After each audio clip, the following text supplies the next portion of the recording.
जय Shri Ram to everyone. मैं आलोक अग्रवाल आपका स्वागत करता हूं हमारे YouTube channel investment by Srishti real tech पर। तो दोस्तों, आज मैं आपसे किसी प्रोजेक्ट की बात करने नहीं आया। आज मैं आपके लिए एक बहुत ही सेंसिटिव मुद्दा लेके आया हूं गुड़गांव के अंदर, जो अभी पिछले एक हफ्ते से क्रिएट हुआ है, जिसका नाम है लैंडफिल। तो आपने लैंडफिल का नाम बहुत सुना होगा कि लैंडफिल एरिया गुड़गांव में सेक्टर 103 में यहाँ पे हमारी एमसीजी के द्वारा यहाँ पे बनाया जा रहा है। तो I am going to tell you कि ये लैंडफिल होता क्या है। An area of land where large amount of waste is buried. तो ये गवर्नमेंट की एक पॉलिसी रहती है जहाँ पे जैसे ये गवर्नमेंट करती क्या है, गवर्नमेंट ऐसा एरिया डेडिकेटेड करती है जहाँ पे हमारे रेजिडेंट्स नहीं रह रहे हो या रेजिडेंट से बहुत दूर ये एरिया डंप यार्ड की तरह वो यूज़ करते हैं, जहाँ पे सारा की सारा वेस्ट लेते हैं, वेस्ट को इकट्ठा करते हैं और वेस्ट को प्रोसेस करते हैं, जिसके थ्रू कई सारी गैसेस निकलती हैं, कई सारे आपको नेशनल कह लो हेल्थ हजार्ड होते हैं और आपको कई तरीके की प्रॉब्लम होती है। तो अब ये सब प्रॉब्लम होने वाली है गुड़गांव के सेक्टर 103 में, जिसका अंदेशा, जिसकी प्रॉब्लम हम सब लोग फील कर रहे हैं। आप पिछले 7 दिन से 10 दिन से 15 दिन से इसके बारे में सुनते आ रहे होंगे कि लैंडफिल यहाँ पे होने जा रहा है। तो आज हम लोग इस सारी चर्चा को आगे बढ़ाएंगे। लैंडफिल के प्रॉब्लम्स क्या होंगे, एक्सप्रेसवे पे अगर हम कोई प्रॉपर्टी लेते हैं, यहाँ के रेजिडेंट्स जो रहते हैं उनको क्या क्या प्रॉब्लम हो सकती हैं अगर ये चीज़ें वास्तविकता से लागू हो गई, क्योंकि अभी गवर्नमेंट ने ये पूरी की पूरी पॉलिसी डिज़ाइन की है और ये अभी लागू कर दी है, लेकिन अभी यहाँ के लोकल रेजिडेंट्स हैं, यहाँ पे जो लोग हैं अभी इसको अपोज कर रहे हैं और हम भी इसको अपोज करना चाहते हैं, क्योंकि इसके आने से गुड़गांव जो सपनों का शहर बनने वाला है, जिसको हम मिलेनियम सिटी की बात कर रहे हैं, तो ये मिलेनियम सिटी बना रही है गवर्नमेंट या क्या बना रही है, ये अभी हमारे लिए बहुत बड़ा क्वेश्चन मार्क है कि ये एक प्रॉब्लम है या एक सॉल्यूशन है। क्योंकि गवर्नमेंट इसके बारे में कहती है एक सॉल्यूशन है, बट हम लोग अपने विवेक से इस चीज़ को जो देख पा रहे हैं हमें वो प्रॉब्लम लगती है। तो आज हम इसकी सारी बात करने के लिए हमारे छोटे भाई कपिल जांगू को इंट्रोड्यूस करना चाहेंगे, जो यहाँ के विलेज दौलताबाद सेक्टर 103 के रेजिडेंट्स हैं, क्योंकि आज के टाइम में जो विलेज दौलताबाद के जो लोग हैं वो इस प्रॉब्लम को बहुत ज़्यादा हाईलाइट कर रहे हैं, क्योंकि इससे सबसे पहली जो प्रॉब्लम होने वाली है वो सेक्टर 103 के लोगों को होने वाली है और फिर साथ ही साथ पूरे गुड़गांव के होने वाली है। Hi Kapil. Thank you so much Alok ji, काफ़ी अच्छा लगा आपसे मिलके। Thank you Kapil. और जो आपने इंफॉर्मेशन शेयर की है हमारे व्यूअर्स के लिए, एक्चुअल में ये बहुत ही हेल्थ हजार्डियस है और इसका जो नुकसान है इसकी हम उसका पैमाना भी नहीं लगा सकते।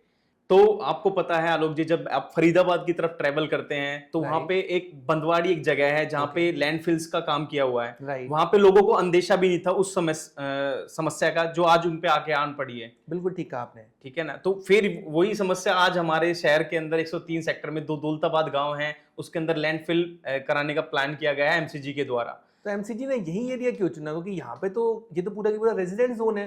रेजिडेंट जोन में गवर्नमेंट इस तरीके का हेल्थ हजार्ड कैसे बना सकती है? इसके लिए तो जो मैंने पॉलिसी पढ़ी है कि दूर एरिया में कोई एरिया ढूंढते हैं, फिर वहाँ पे ये इस तरीके के काम करते हैं। तो यहाँ पे इन्होंने मतलब इतनी सारी लग्जरी सोसाइटीज के बीच में इस मतलब कौन था इसको बनाने वाला? क्या वो बेवकूफ था या उसमें ज्यादा अकल थी कि उसने इस तरीके का एरिया चुना कि जहाँ पे 4 करोड़ 5 करोड़ 10 करोड़ के घर लॉन्च हो रहे हैं, लग्जरी अपार्टमेंट आ रहे हैं। वो लोग क्या देखेंगे? एक पहाड़ कूड़े का ढेर, और वो कूड़े का ढेर क्या क्या क्रिएट करने वाला है, जो सुन के भी मेरी सोच के भी मेरी रूह कांप जाती है। इसीलिए मैं आज ये वीडियो बनाने जा रहा हूँ कि ये गवर्नमेंट क्या प्लान कर रही है।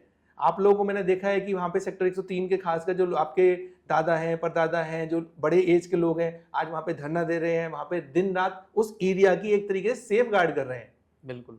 तो उसमें कौन कौन लोग हैं, किस तरीके से हम लोग कर रहे हैं आज उस ये प्रॉब्लम कैसे कैसे क्या क्या हो सकती है। जैसे अभी आपने बताया कि पनवाड़ी नाम बताया आपने, बंदवाड़ी गांव के अंदर लोगों को इसी तरीके के सपने दिखाए गए कि वहां पे आप आइए, हम लोग इस तरीके से आपका वेस्ट को प्रोसेस करेंगे। लेकिन आज के टाइम में पॉल्यूशन लेवल वहां पे बहुत हाई हो चुका है। एग्जैक्टली।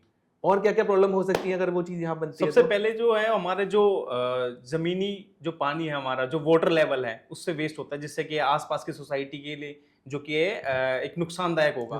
प्लस इसके साथ एयर पोल्यूशन है। राइट। फिर अगर मैं बात करता हूँ, जैसे कि आप पता है गुड़गांव के रेजिडेंट्स है, 6-6 करोड़ के घर हैं, बड़े बड़े ब्रांड्स अंतरराष्ट्रीय लेवल की यहाँ पे कंपनियां आके अपना डेवलपमेंट्स कर रही हैं और दिखा रही हैं यहाँ के रेजिडेंट्स को कि यहाँ पे सिंगापुर और दुबई से भी बहुत ही बेहतरीन डेवलपमेंट्स करेंगे। बट एमसीजी जो है, जो म्युनिसिपल कॉर्पोरेशन ऑफ गुड़गांव है, इन्होंने एक तरीके से ये जोर जबरदस्ती तरीके से यहाँ के रेजिडेंट्स को प्रताड़ित करने के लिए, या फिर आप कह सकते हैं कि गुड़गांव में और कोई लोकेशन अवेलेबल नहीं है। ये तो एक बहुत बड़ा झूठ लगता है मुझे। गुड़गांव में इनके पास कोई जमीन नहीं बची और इनको जमीन का टुकड़ा भी मिला तो इतने सारे लोगों के बीच में। ये पॉलिसी है या मजाक है हम लोगों के साथ? अभी तो हमें मजाक नजर आ रहा है। हम लोग इतने ज्यादा टैक्स पेयर हैं, इतनी बड़ी बड़ी महंगी प्रॉपर्टी खरीद रहे हैं, इतना ज्यादा हम ईडीसी आईडीसी गवर्नमेंट को पे कर रहे हैं। वो किस लिए पे कर रहे हैं? कि आप हमारे लिए प्रॉब्लम क्रिएट करो, कि हमें सॉल्यूशन दो। आज के टाइम में द्वारका एक्सप्रेसवे पे 4 करोड़ 5 करोड़ 6 करोड़ में घर बिल्डर बेच रहे हैं। ये बिल्डर लोग क्या कर रहे हैं? आज के टाइम में बिल्डर लोग गवर्नमेंट पे प्रेशर क्यों नहीं बना रहे? मैं कहना चाहूंगा अपने व्यूअर से कि आज के टाइम में आप बिल्डर से भी बात करो, पूछो कि लैंडफिल क्यों आ रहा है, कैसे आ रहा है और आप इसके लिए क्या कर रहे हैं। क्योंकि दोस्तों अगर ये लैंडफिल यहाँ आ गया सेक्टर 103 में, तो बिलीव यू मी, ये एरिया नरक जैसा एरिया आपके लिए होने वाला है। क्योंकि यहाँ पे जितना आपको पॉल्यूशन लेवल बढ़ेगा, जो वाटर लेवल आपकी प्रॉब्लम होगा। और सोचो यहाँ पे बगल में शीतला माता मंदिर, शीतला माता का एक बहुत बड़ा हॉस्पिटल बन रहा है सेक्टर 103 में, जिसके बारे में पूरी की पूरी बिल्डिंग बन चुकी है। और उसके पास ये इस तरीके का इस सेंसिबल कैसे डिसीजन कर सकते हैं? मतलब ये तो सोच के भी हाँ, ये बहुत ही चिंता का विषय है आलोक जी। इसीलिए आज हम लोगों के यहाँ के जो स्थानीय निवासी हैं, बड़े बुजुर्ग हैं हमारे, और जितने भी हमारे युवा संगठन करके आज हमने धरना प्रदर्शन किया। कल हम डीसी के पास भी जा रहे हैं, वहां पे अपना मत रखेंगे कि why they are choosing this kind of place. Right. और यहाँ तो रेजिडेंशियल जोन है। डीटीपी के मैं आप सभी व्यूअर्स को बताना चाहूंगा, जो डीटीपी विभाग है, district township and country planner, उसने ये नक्शा निर्धारित किया था 2007 के अंदर कि ये रेजिडेंशियल जोन रहेगा। There will be no another, उसके लिए पब्लिक यूटिलिटी डिफरेंट है। वहां पे आपका वाटर ट्रीटमेंट प्लांट है, चाहे वहां पे आप पावर ग्रिड स्टेशन लेके आइए, चाहे water management, then why they are doing such kind of activities, हमें इसका कुछ अंदाजा नहीं है। बट स्टिल हम स्ट्रगल कर रहे हैं। अगर मैं आप सभी व्यूअर्स से ये कहना चाहूंगा कि आप जो द्वारका एक्सप्रेसवे के रेजिडेंट्स है खासकर, कि वो ज्यादा से ज्यादा संख्या में इस वीडियो को शेयर करो अपने। इसमें मैं एक चीज और कहना चाहूंगा आपकी बात काटते हुए, कि ये जो ना कुछ लोग ऐसा भी सोच रहे होंगे कि सेक्टर 103 के लिए प्रॉब्लम है। तो दोस्तों ऐसा बिल्कुल ना सोचें कि आप 103 के लोगों को ही प्रॉब्लम है। प्रॉब्लम दिखती बहुत छोटी है, लेकिन जब आग लगती है तो पूरे गांव में लग जाती है। तो अभी 103 से शुरू होके ये यहाँ के 25 किलोमीटर तक के रेडियस को प्रॉब्लम देने वाली है।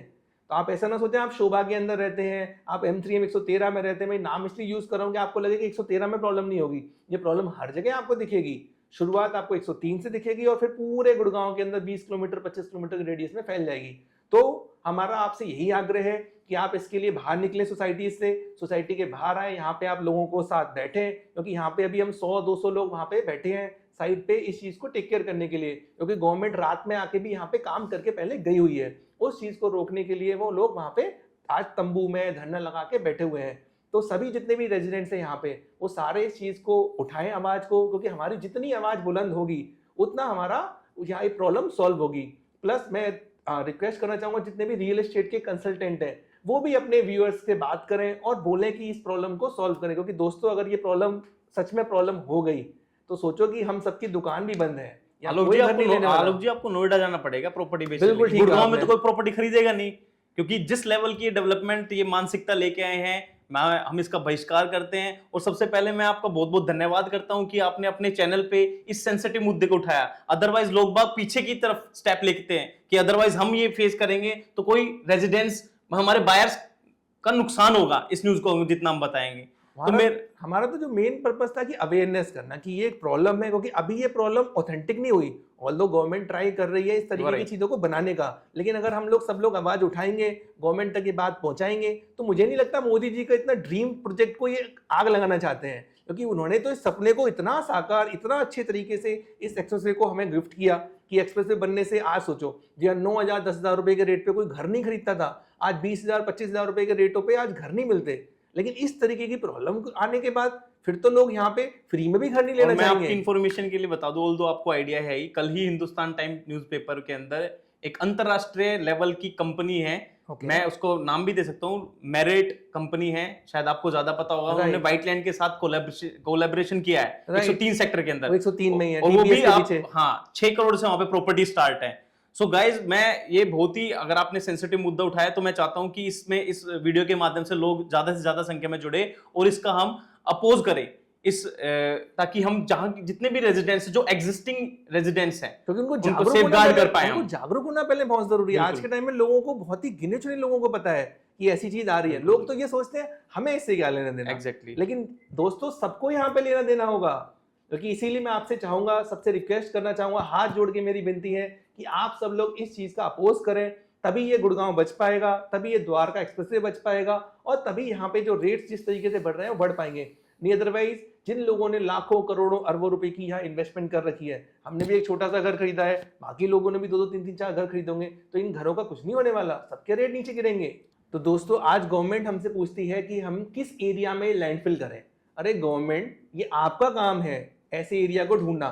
जितना मैंने थोड़ा बहुत पढ़ा है उसमें कहते हैं कि ऐसा एरिया, जैसे आज हम लोग द्वारका से या गुड़गांव की बात करें, यहाँ से आप 20 से 25 किलोमीटर की दूरी पे जहाँ पे कम से कम रेजिडेंट्स रहते हो, ऐसे एरिया को आप आइडेंटिफाई करें और ऐसे एरिया में लैंडफिल बनाएं। वो चाहे कोई भी एरिया हो, वो आपका काम है, आपका जॉब है। आप IAS PCS करके आप उस पद पे पहुंचते हैं, तो आप वो एरिया खुद ढूंढें, खुद चिन्हित करें और यहाँ से इस समस्या को दूर करें। तो ये मेरी एक अपील है गवर्नमेंट से। जितने भी मेरे व्यूअर्स हैं इस चैनल के माध्यम से जो रीच कर पा रहे हैं, मेरा सभी से आग्रह है, स्पेशली द्वारका एक्सप्रेसवे के रेजिडेंट्स के लिए, कि ज्यादा से ज्यादा संख्या में आप इसका विरोध करें। अपना महकमे में DTP में जाकर या फिर अपना किसी प्रकार से सहयोग कर सकते हैं तो सेक्टर 103 में पहुंचे और इस जो हमने अभी हमारे यहाँ के स्थानीय निवासियों के साथ जो धरना प्रदर्शन किया हुआ है, हम शांतिपूर्वक इस धरने को करने का प्रयास कर रहे हैं। तो ज्यादा से ज्यादा संख्या में पहुंच के इस जो आने वाली विडंबना है उसको टलाने का प्रयास करें। और मुझे पता है एकता में दम है। आप सभी से दोबारा आग्रह कि जरूर से जरूर पहुंचे, सम्मिलित हो, इकट्ठा हो। तो दोस्तों हमारा इस वीडियो को बनाने का, आप लोगों को डराने का बिल्कुल मकसद नहीं है। आपको केवल और केवल जागरूकता फैलाने का उद्देश्य है, जिससे कि आप इस मुद्दे से जागरूक रहें और अधिक से अधिक संख्या में आप लोगों को जागरूक करें। और इस वीडियो को आप अधिक से अधिक लोगों को लाइक करें, सब्सक्राइब करें और अधिक से अधिक लोगों को फैलाएं, जिससे कि लोग इस मुद्दे के बारे में जागरूक हों। धन्यवाद।